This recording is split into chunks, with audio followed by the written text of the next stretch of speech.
Nosso Evangelho de hoje é Lucas 15, de 1 a 3 e de 11 a 32. Naquele tempo, os publicanos e pecadores aproximavam-se de Jesus para o escutar. Os fariseus, porém, e os mestres da lei criticavam Jesus. Este homem acolhe os pecadores e faz refeição com eles. Então Jesus contou-lhes esta parábola. Um homem tinha 2 filhos. O filho mais novo disse ao pai: Pai, dá-me a parte da herança que me cabe. E o pai dividiu os bens entre eles. Poucos dias depois, o filho mais novo juntou o que era seu e partiu para um lugar distante. E ali esbanjou tudo numa vida desenfreada.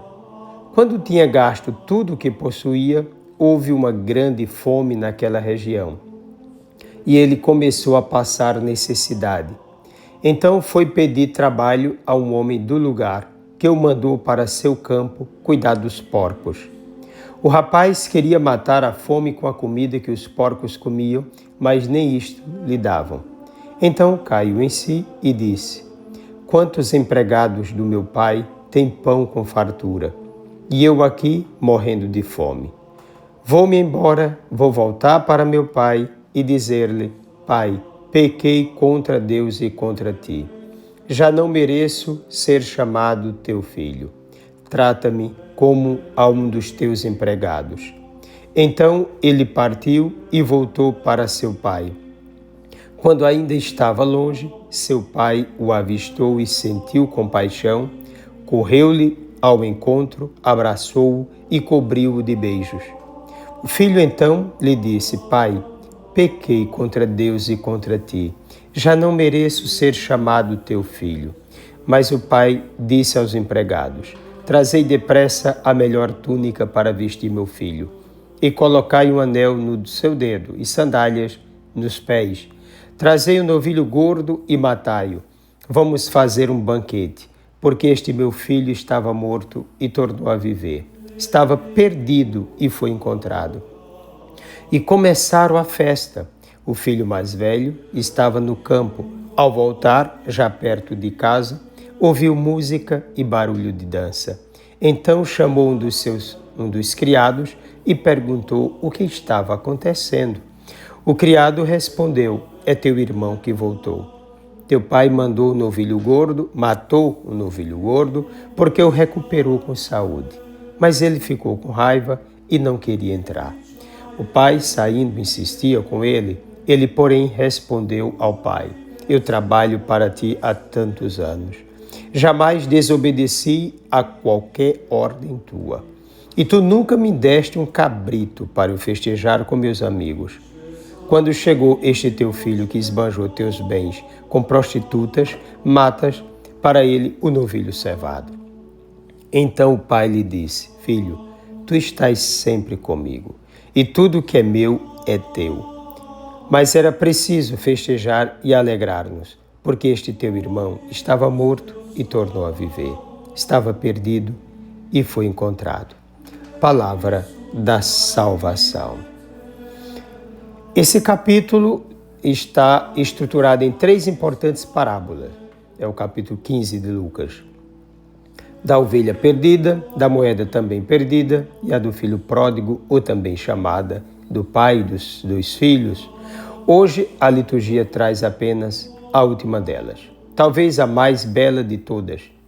Lucas procura mostrar a bondade do pai, a atitude do filho mais velho e a realidade de quem se afasta de Deus. Por outro lado, revela um Deus de misericórdia, capaz de superar os erros dos filhos e conceder-lhes uma vida nova, uma vida ressuscitada. Essa parábola vem justamente após um confronto com os mestres da lei. Jesus dá atenção aos publicanos e pecadores e por isso mesmo é crucificado. Convém notar que são os publicanos e pecadores que se aproximam de Jesus para escutá-lo. A escuta da palavra de Deus é o começo do discipulado, é o início do seguimento, é o desabrochar de uma nova esperança e o princípio de uma vida nova. Certamente Jesus não quer valorizar a vida no pecado, pois o pecado pertence ao príncipe deste mundo, mas apontar a abertura dos pecadores, a palavra de salvação. Parar para escutar Jesus significa encontrar nele algo novo. Muito mais que isso, encontrar nele o verdadeiro sentido, a razão absoluta da vida, a luz para se ver a Deus e a própria dignidade humana. De fato, escutando Jesus Cristo, o homem descobre a Deus, a si mesmo e sua vocação. Por outro lado, os fariseus e os mestres da lei estavam ali, não para escutar Jesus, para aprender algo novo, ser discípulo dele, mas para criticá-lo, observá-lo. Essa é a posição de quem se acha pronto, que já compreende tudo, a atitude do orgulhoso, que a única coisa que conhece é o afago próprio e dos outros ao orgulho pessoal. A atitude de tais representantes do povo de Deus demonstra o quanto eles estão distantes das promessas do Senhor, como se afastaram do sentido da própria lei, como se tornaram cegos diante do Messias, do Pai, fechados em si mesmos, assoberbados dos encargos pessoais, mas distantes de sua miséria, da realidade mesma de Deus e do bem que devem fazer para com os outros. Eles são justos aos próprios olhos, são santos para si mesmos, mas não para Deus. Não se consideram pecadores e, por isso mesmo, não podem enxergar aquele que traz a salvação. Esse é o caso do filho mais velho, que mesmo estando com o pai, na fidelidade à lei, não conseguia voltar-se para ele na condição de pai, pois para o mais velho dos filhos bastavam simplesmente o aconchego e a segurança da casa, o conforto e a comodidade em nome do pai, que na prática, segundo a mentalidade daquele filho, era apenas uma espécie de patrão.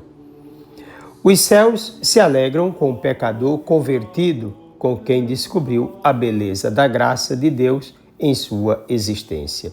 Pois bem, Deus faz festa para aquele ou aquela que toma agora mesmo a decisão de ser somente dele, reconhecendo-se pecador, pecadora, abrindo-se completamente à bondade do Senhor, deixando-se guiar pelo Espírito de Deus e ainda permitindo ser encontrado ou encontrada por Deus, o que não estava acontecendo, por exemplo, com o filho mais velho. Foi o caso do filho pródigo, que mesmo não estando completamente convertido, gostaria de ter o que comer, satisfazer-se com dignidade, pois o que vivia como consequência de seus erros o tornava indigno, desumanizado, menor do que os porcos, uma vez que não podia sequer comer da lavagem oferecida a esses animais considerados impuros, inclusive. Quando ele saiu de casa, sua compreensão do pai era de um tirano, alguém que não pensava noutra coisa senão em si mesmo. Então, vê-se livre daquele pai para viver a própria vida em liberdade era o ideal. Depois de uma série de desgraças ou desventuras em sua vida, encontrou-se no fundo do poço, numa situação infame. Decidiu voltar para casa. Tal decisão não foi motivada pelo arrependimento. Ele não entendeu que sua ação feriu seu pai, machucou quem mais o amava, na verdade. Ele muda somente a forma de pensar sobre o pai, que antes era considerado um tirano e agora um patrão, na mesma forma compreendida pelo filho mais velho. Ainda não se dá a descoberta do pai, mas tão somente um desejo de comer. Ao não entender o pai, também não entendeu o ser filho. A filiação se dá na intimidade profunda de um voltado para o outro. Percebe-se que ele quer somente ser tratado como um dos empregados, desde que ele possa continuar vivendo. O ser filho não lhe vem à mente, porque não estava em seu coração o reconhecimento do mal causado, a relação paternidade-filiação. Tudo aquilo que ele planejou para o encontro com o pai não passava da contínua busca de si mesmo, ainda mantendo-se distante do pai e considerando outra coisa contrária à sua realidade de Pai misericordioso, que se manifestou justiça quando deixou o Filho seguir seu ideal livremente. De qualquer forma, tem-se aqui o início do seu processo de conversão. O encontro com o Pai. Na verdade, não foi o Filho que encontrou o Pai, mas este que encontrou o Filho. O Pai o estava esperando, porque nunca deixou de amá-lo, nunca esqueceu dele, sempre o acompanhava no seu coração. Ao abraçar o Filho, colocar o anel no seu dedo, fazer a festa, colocar a túnica que já estava pronta, o Pai concedeu àquele filho muito mais do que ele tinha antes, pois o faz reviver, restaurou-lhe a filiação. Mediante a ação do Pai, o Filho realmente não quis mais a casa, e sim o próprio Pai misericordioso. No abraço do Pai, o Filho se converteu de verdade. Antes, ele queria ser apenas um dos seus empregados, ter algum direito, ter o necessário para viver. Por isso, o retorno à casa. Mas o Pai não permitiu que fosse assim. Tomou a iniciativa da acolhida e da verdadeira transformação do Filho, que experimentou a verdade desprezada. O Pai não é tirano, não é patrão, nem nenhuma autoridade indiferente, egoísta, mas justiça, misericórdia, bondade, verdade e vida. E o filho mais velho, o que lhe aconteceu? A parábola não explica, apenas duas coisas. A primeira diz respeito à espera de Deus pela conversão dos líderes judaicos. A segunda, que cada um de nós possa se colocar na parábola e descobrir com quem se identifica. Dessa forma, no dia a dia, poderá dar continuidade ao que Jesus deseja. O fato é que, estando sempre em casa, o filho mais velho, apesar disso, também estava distante do pai, mantinha seus interesses, buscava a si mesmo, conservava um tipo de status quo que não lhe permitia sair também, e tinha o pai na qualidade de patrão, ao qual obedecia prontamente. Apesar de viver ao lado do pai, foi incapaz de desenvolver o amor, incapaz também de entender a bondade do pai.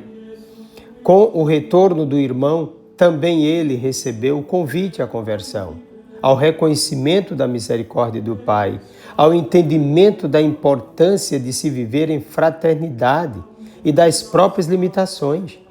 No diálogo com o Pai, não usa a palavra Pai e ainda nega a fraternidade quando diz: teu filho gastou.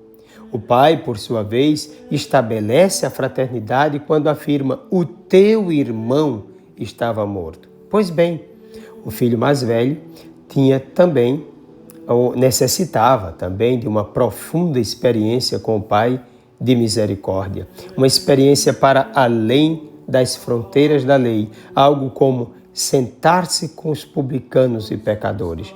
Uma experiência desconcertante, a fim de que pudesse chegar ao desejo salvífico do Pai.